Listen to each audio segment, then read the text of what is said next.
परीक्षा का तैयारी कैसे करें? सबसे बड़ा क्वेश्चन छात्रों के साथ यही हो रहा है। छात्र ये सोच रहा है कि अंग्रेजी में लिखे कि हिंदी में लिखे कि दोनों मिला के लिखे। आपको हम बता दें कि परीक्षा की तैयारी करने के लिए आपको किसी भी भाषा का प्रयोग कर सकते हैं, चाहे आप हिंदी लिखिए, चाहे आप अंग्रेजी लिखिए, चाहे दोनों मिला के लिखिए, बशर्ते बात सही होना चाहिए। क्योंकि आप जो लिखते हैं वो फैक्ट होनी चाहिए कि आप कैसे लिखते हैं। कुछ छात्र क्या कर रहे हैं कि अब कुछ दिन बचा हुआ, हम कैसे तैयारी करेंगे?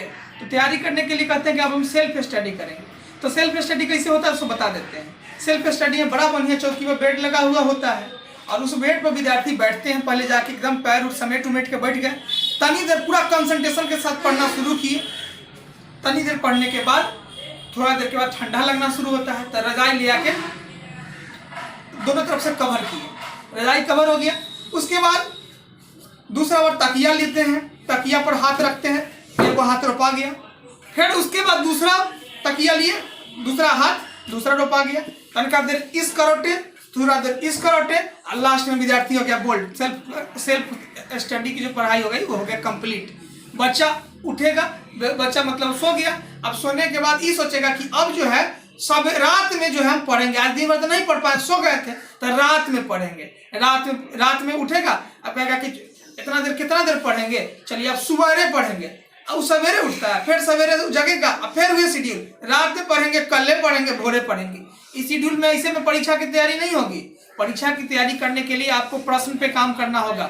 हर प्रश्न को इंपॉर्टेंट क्वेश्चन की तैयारी करनी होगी। एक एक क्वेश्चन को अपने शब्द में तैयारी करनी होगी। रटने का फेर में रहिएगा तो रटिएगा, एगो क्वेश्चन याद होगा, अगर उसका पॉइंट भूल गए तो उसके साथ साथ पूरा का पूरा क्वेश्चन आप भूल जाइएगा।